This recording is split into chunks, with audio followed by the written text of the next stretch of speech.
we will start with your question for the press conference. Excellency Dr. Omar Aliotube, you have the floor. Thank you. Mike.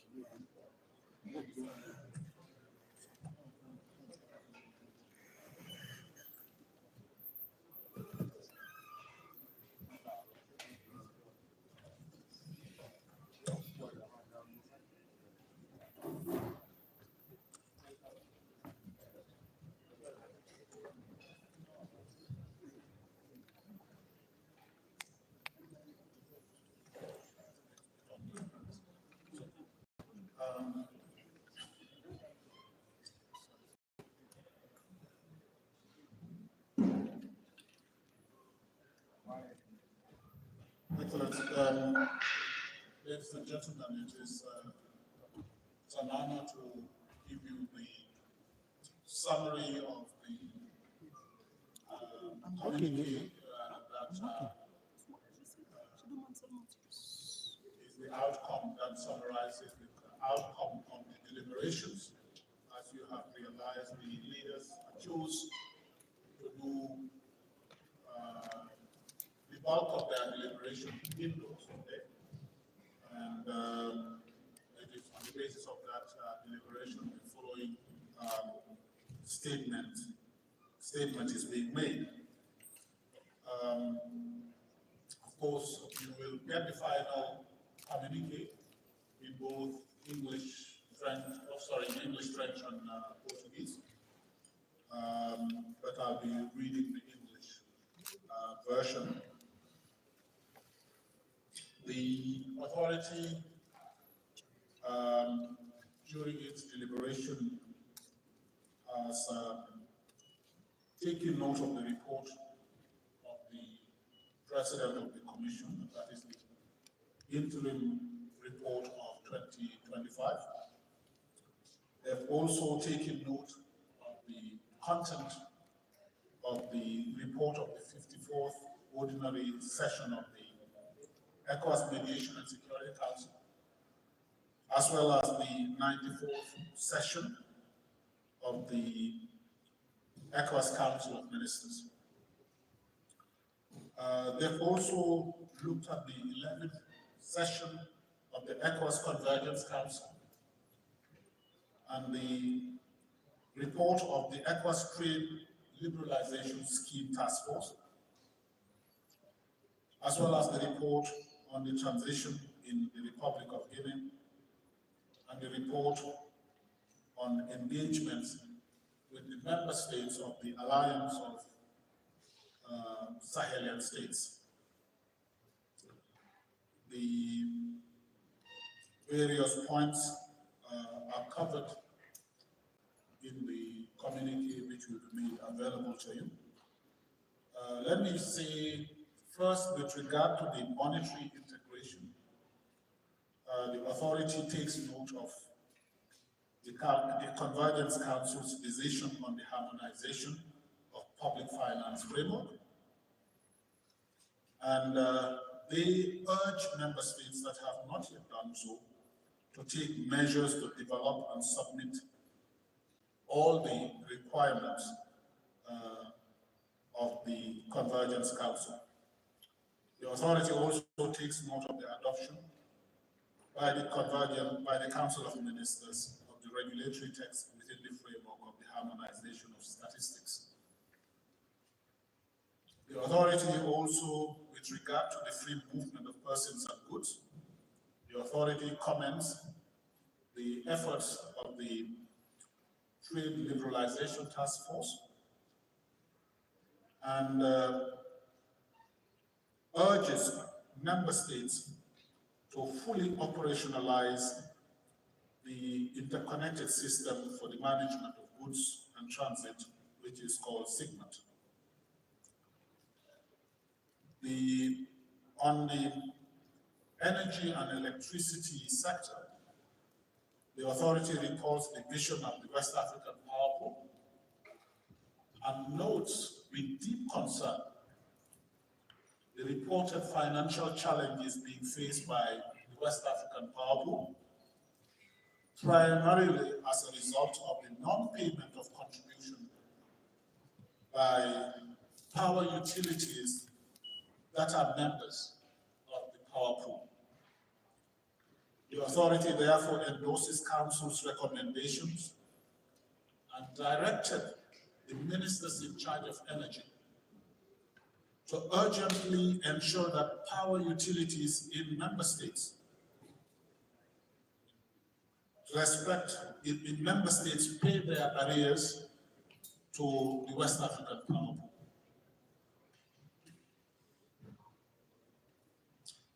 With regard to our relations, ECOWAS's relations with the members, the 3 member states that have withdrawn and formed the Alliance of Sahelian States, the authority has decided on the appointment of a suitable candidate as the chief negotiator to lead the discussion with the 3 countries. They will consult on candidates, and the chair of the authority will do the formal appointment based on some suggestions that will be made to the authority by the ECOWAS Commission. The chief negotiator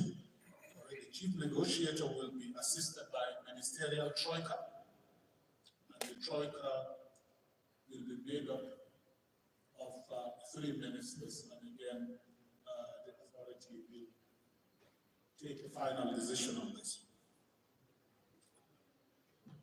With regard to democracy, peace, and security, the authority notes the ongoing processes of elections in Côte d'Ivoire and Guinea-Bissau, as well as in the Republic of Guinea. And the authority welcomes the progress made by the Guinean authorities in their transition to constitutional order. And it recognizes the success and the advance made by the South Guinean political stakeholders regarding the elections, the date of the election, and the processes leading to the election. On Côte d'Ivoire, the authority encourages Ivorian authorities to ensure that the process leading to the October 2025 presidential election are transparent, credible, and inclusive. In this regard, the authority urges the Ivorian authorities and all stakeholders to preserve peace and stability of the country before, during, and after the elections through dialogue. On Guinea, the authority notes the new transition timelines set by the Guinean authorities for the return to constitutional order, and encourages directs the President of the Commission to urgently deploy a political mission to engage with the Guinean stakeholders on all the political and organizational aspects of the elections. On Guinea-Bissau, the authority takes note of the broad consensus on the date of 23rd November 2025 for the conduct of both presidential and legislative elections, as provided for in a presidential decree. The authority urges the South Guinean authorities to maintain the date of the presidential and legislative elections, and urges the government and all other stakeholders to create a conducive environment for a peaceful, credible, and inclusive process which is respectful of all the rights enshrined in the Constitution of Guinea-Bissau. On Liberia, the authority takes note of the progress made with regard to the Speaker, the position of Speaker of the Parliament. And the authority also congratulates Liberia on its election as a non-permanent member of the United Nations Security Council for the period 2026 to 2027. With regard to the territorial dispute between Sierra Leone and Guinea, the authority appeals to both countries to make use of ECOWAS's regional conflict resolution mechanism. Regarding the relations with the three countries belonging to the alliance of the Sahelian states, the authority commends the exemplary diplomatic engagement of His Excellency Faure Gnassingbé, President of the Togolese Republic, His Excellency Bassirou Diomaye Faye, President of the Republic of Senegal, and the vital diplomatic efforts of the chairperson of authority, His Excellency Bola Ahmed Tinubu, and His Excellency John Dramani Mahama, in bridging differences between ECOWAS and the member states of the alliance. The authority also welcomes the outcome of the engagement by the President of the ECOWAS Commission with the foreign ministers of the three countries on modalities for ensuring a smooth separation while safeguarding the gains of regional integration in the interest of the people of West Africa.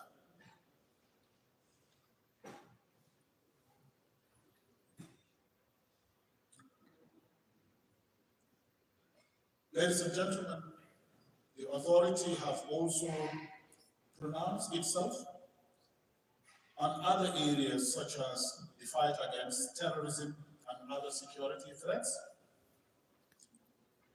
on maritime security, as well as on peace support operations. With regard to the ECOWAS missions in the Gambia and in Guinea-Bissau, the authority has decided to extend of the two missions by 12 months, starting from the elections in each country. Elections are expected in Guinea-Bissau in November 2025, and the mandate of the ECOWAS mission in Bissau is to be extended another 12 months, starting from the after the elections. The same thing, presidential elections are expected in the Gambia in 2026, and the ECOWAS mission there will have its mandate extended by 12 additional months after the elections. The authority also takes note of the humanitarian situation and has instructed the Commission to continue to support member states face insecurity, address insecurity, as well as some of the humanitarian situation that arises from the massive displacement of populations. On institutional matters, the authority notes that the 4-year non-renewable mandate of the following members of the management of community institutions is due to expire on 14th July 2026, and that the term of office of 2 judges of the Community Court of Justice will end on 31st October 2026. These officials are the President of the ECOWAS Commission, Vice President of the Commission, Commissioner for Internal Services, Commissioner for Political Affairs, Peace and Security, Commissioner for Economic Affairs and Agriculture, Commissioner for Economic Affairs and Agriculture, Commissioner for Human Development, Commissioner for Infrastructure, Auditor General, Director General of the West African Health Organization, Director General of GIABA, and 5 judges of the ECOWAS Community Court of Justice. Their mandate will end in 1 year from now, that is July 2026. And the authority notes the measures initiated by the Council of Ministers to appoint new members, appoint members of the new management from July 2026. On the relocation of community institutions from the 3 member states that have withdrawn from ECOWAS, the authority has decided as follows. ECOWAS Youth and Sports Development Center to be relocated to Liberia. ECOWAS's Water Resource Management Center to be relocated to Guinea. And the ECOWAS Regional Animal Health Center to be relocated to Guinea-Bissau. The authority will continue consultation with regard to the West African Health Organization and will take a decision in the next 2-3 weeks. Ladies and gentlemen, this is the gist of the communique outlining or summarizing the outcome of the deliberation of Their Excellencies, members of the authority of ECOWAS Heads of State and Government. Thank you, Excellency Dr. Omar Toure, President of the ECOWAS Commission, for this summary of the decision of the 67th Ordinary Session of ECOWAS Authority of Head of State and Government. Ladies and gentlemen, sorry, certainly you've seen that there is a new chair of authority which is the head of state of the Republic of Sierra Leone, and I think the transition was done in your presence. Thank you, Mr. President. Ladies and gentlemen, I would like to note the presence at this press conference of Her Excellency Madam Dantien Tenkibida, Vice President of the ECOWAS Commission. We will now move on to the question and answer session. The first question will come from QTV. Okay, please introduce yourself and ask your question. Your Excellency, good evening. My name is Vincent Okushi from QTV. Your Excellency, we understand that there have been a series of engagement with the existing countries. And this engagement keep happening. We want to know if there is any time frame where you think ECOWAS can say, okay, this engagement is enough. These people, either they are coming back or they are not coming back. We want to know time frame to this engagement, this mediation. Secondly, now we have a new ECOWAS head of authority chair. Are we looking at a new dimension of engagement with these 3 member countries, or is he going to build on the already existing one? Which strategies are we putting in place to achieve quick results? Thank you. Thank you. As you know, the 3 countries have formally left ECOWAS since the 29th of January 2025. The engagement now is sort of relations are we building going forward. And as you recall, we had our first meeting in Bamako on the 22nd of May. This was the first formal meeting between ECOWAS and the three countries took for about 2 years. That engagement is in preparation for the negotiations that will be undertaken. As you know, we have protocols related to trade, protocols related to free movement of people. We also have ECOWAS, a bank which has considerable portfolio in all three countries. We also have common challenges of insecurity. So the purpose of the engagement is to see the type of relationship we will have going forward.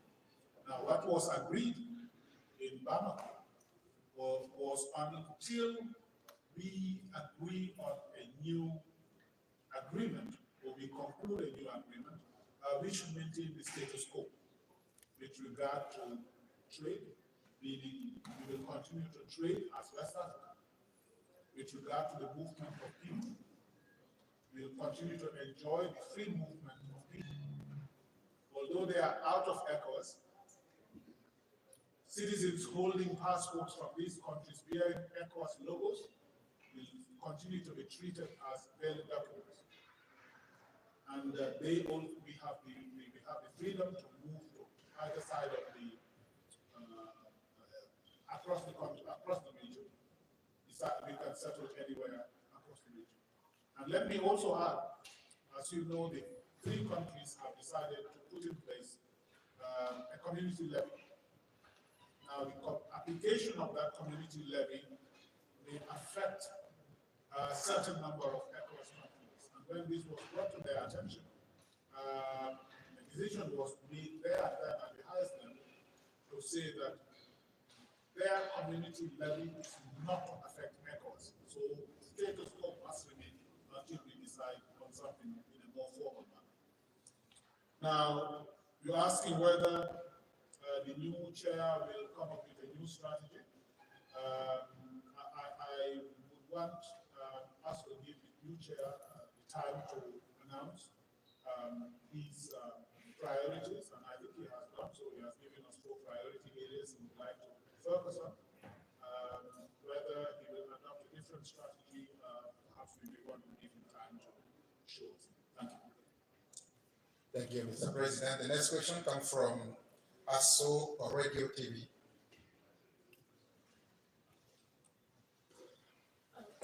Many thanks for this time, Excellency. I'd like to know, my name is Joy Ali, and I report for ASO Radio Television. Okay, you talked about some of the summations from the heads of states and authority of heads of state and government, but I didn't hear anything about the single currency, especially now that there's a new chair. Is this a focus of the heads of state and government, which the YS that just finished now, is talking about, is also pushing for a single currency? Thank you. And then please, is there a time frame for this? Thank you. Yes, as I've said, the communique I've read, I've just read the summary of the communique. The full communique will be made available to you, and you will see, I did talk about the Convergence Council, and the Convergence Council is the council dealing with the single currency. And to assure you that the Convergence Council has decided to maintain the 2027 as the year to launch the single currency. And the authority has endorsed that recommendation. So the time frame you are asking is still the 2027, and the details will be available in the reports and in the community. Thank you, sir. I'd like to invite now Channel TV. All right, thank you very much, Your Excellency. My name is Emperor Simon, and I work for Channels Television. I have 3 questions to ask, or 2. The first one is with regards to the emergence of the president of Sierra Leone, that's the person of His Excellency Julius Bayo as the new chairman of the Authority of Head of States and Government of ECOWAS.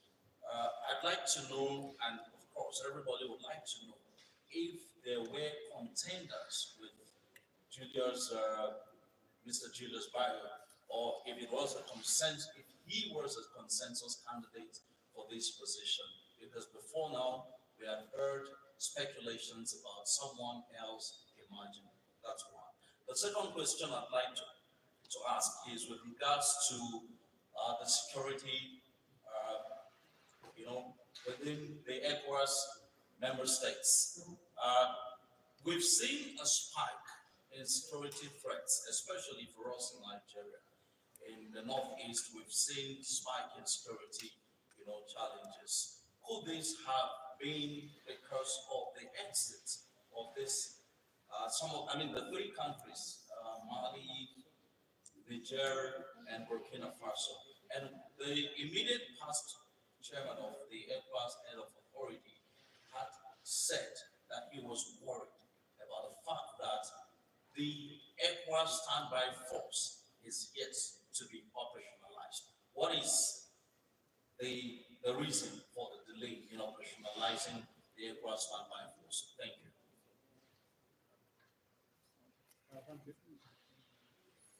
Thank you. President of Sierra Leone has emerged as the chair of authority, and he enjoys the support of all his colleagues. That does not mean there were no other contenders, and that shows the interest that member states have in ECOWAS. Because I can tell you, yes, there were countries that were interested in the leadership of ECOWAS, and through consultation, they have agreed to give the chairmanship to Sierra Leone. The second point regarding security,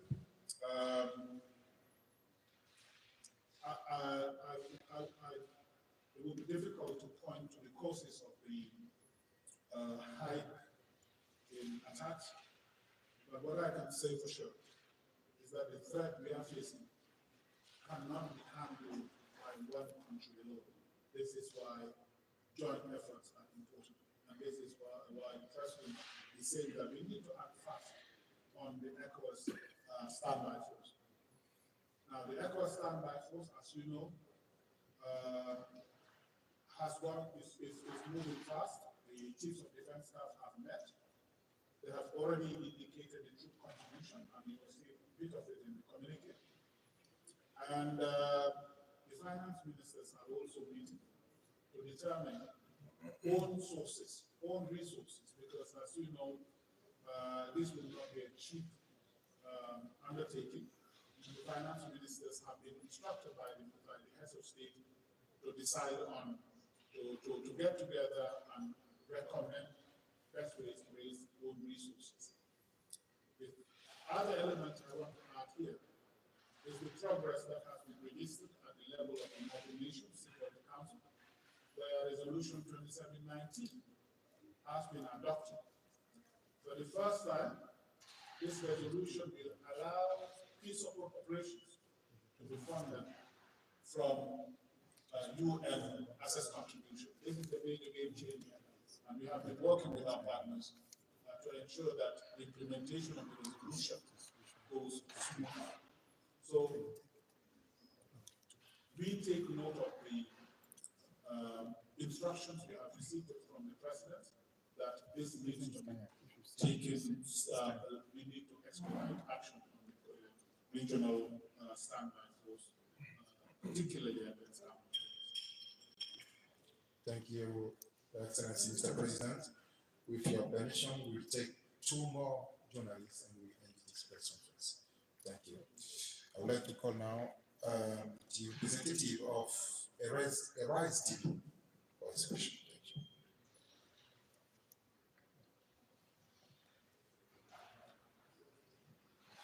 Okay, my name is Punari Nam. I work with the Rise News channel here in Abuja. You've answered part of my question, but nonetheless, I have been so worried about the insecurity around the ECOWAS region, and I know that ECOWAS is seeking 2.6 billion US dollars to reactivate the standby force. I wanted to ask, what is the situation in terms of logistics for this standby force? Because I know that during the council meeting, that was brought on the front burner. President Bola Ahmed Tinubu, who is the chair, also re-emphasized the issue of insecurity. And then we had the West African Economic Summit yesterday, and it is obvious that ECOWAS is ready to rebuild its economy. So we'd like to ask, in terms of SMEs, small businesses within the ECOWAS region, what is ECOWAS doing to support small business owners? Because they are very important in every economy. Thank you.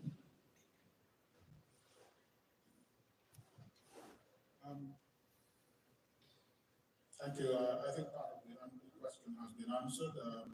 Again, let me repeat that the finance ministers have been instructed to meet together with the defense ministers to determine how resources will be raised locally. Because you see, what history has taught us is that we are very good at mobilizing and deploying. We get frustrated by funding, and this is why you see many African peace support operations transitioning to United Nations to become United Nations missions. If you look around, this is what you find. So our leaders have now instructed the ministers to get together and come up with a proposal that they will look at. In terms of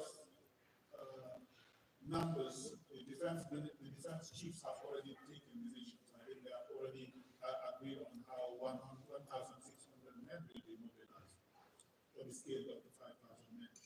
We met here in Abuja not too long ago, and this has been decided. Regarding the West African Economic Summit, we commend the initiative, and what we are doing for small businesses directly, we provided support to startups. As you know, we have certain initiatives that encourage startups. We were recently in Benin, where a number of startups were reviewed and supported.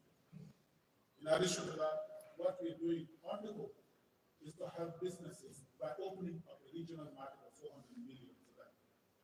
This is a major thing, and this is what people don't pay sufficient attention to when they are looking at what ECOWAS is doing. This is a major opportunity for small and medium enterprises that can trade not only in their countries but also across to any part of the region of 400 million. So this is what ECOWAS is doing, and I believe let me use this opportunity to encourage businesses to link up with our private sector departments and directorates to see the opportunities that exist in the networks that they can exploit. Thank you, Mr. President. The last question now is from Agence France Presse, AFP. So thank you very much. My name is Emmanuel Kanuli from AFP. Please, I just quickly have two questions. I just want to find out, the reports indicate that the Ivorian, the Ivory Coast president, Hassan Ouattara, has been tipped by his party, the RHDP, to run for a fourth term. I'm just wondering if this would be a consent for ECOWAS. Should he accept that nomination? Will ECOWAS be denouncing him like it did to the ASE if this happens? That's one. Then second one, I just want to find out from you, there are general concerns that ECOWAS, began to get it wrong in terms of insecurity, mainly through inconsistent enforcement of democratic norms and effective responses to military coup and all that. Do you see this regional body recovering from this? Thank you.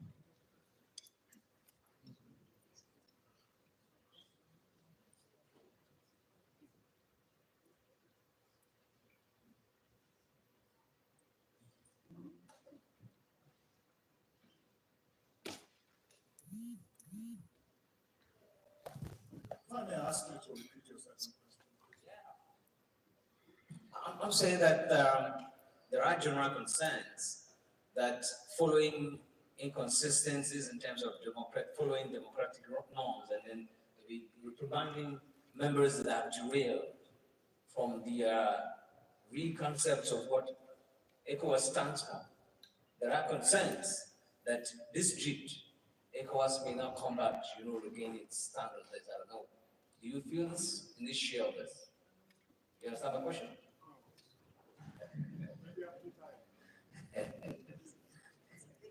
Okay, let me break it down for you, sir.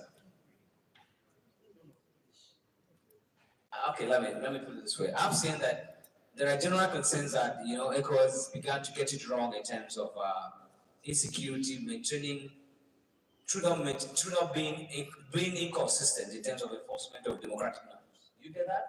And then I'm saying that ineffective responses on military coup, like the one that happened in Niger, and that has led us to these other 3 countries. Do you see ECOWAS recovering in this drift? And it's that. Mr. President, let me just give you what he said. There are general concerns, right? That ECOWAS is inconsistent in terms of its application of sanctions, for instance, as to what democratic norms should be in some states, right? In some member states. Is the block, what he's asking is that, is the block with these concerns now, is the block assuring that it will be able to hold forth, right? Is that what it stands? Yes. What you recover the gap? Will it recover from, based on these concerns? What assurance is ECOWAS giving that it is holding forth its ground? That's like what he said. Thank you. Let me start with the second question. Let me start with the second question. I think you have realized that 8 heads of state were in the hall here. 8. That tells a lot about ECOWAS. You don't easily get 8 heads of state out of 11 or 12 in a room. So that shows you that nothing. ECOWAS may have been facing challenges just like any institution, but ECOWAS remains what it is. That is one thing. So I want to assure you that these challenges actually reinforce ECOWAS, because you don't easily find 8 heads of state in a room. That's one. Number 2, the inconsistent, or the charges of inconsistent application of sanctions, I think that might be subjective, and I concede the right to have such a subjective opinion. We are in a democratic space, and citizens have all the right. We may not agree with you, but they definitely have all the right to feel some misgivings. And I think we encourage citizens to let us get these sort of reactions so that we can see how we can learn from them and get our institutions in a better position. Now, with regard to the candidates in Côte d'Ivoire, our appeal to member states is to ensure that everything is done in accordance with the national laws and constitutions. Anything that is being done in our member states should be done in accordance with national laws and constitutions. This is what ECOWAS stands for. ECOWAS does not go to a country and impose rules. ECOWAS insists that we go by the rule of law. And this is what I can say with regard to candidatures for elections in member states. Thank you, Excellency, Mr. President. Ladies and gentlemen, we are at the end of this press conference. ECOWAS remain stronger than ever. You are Which on live TV which Africa. This is has why come we to have an chosen end. stronger The together for a brighter future 67th as the slogan of ordinary our section 60th of the anniversary. ECOWAS Thank you so much. section of authority and head of state has come to an end, This is the end of and the press the, conference. the press conference also has come to an end. My name is Bemiga Olamikon from Presidential Villa in Abuja. Till I come your way again with another live broadcast from any other event. If you are here to subscribe, subscribe to GTV Africa, and you will not regret subscribing to GTV Africa. Till I come your way again, I'm Bemiga Olamikon. Bye for now.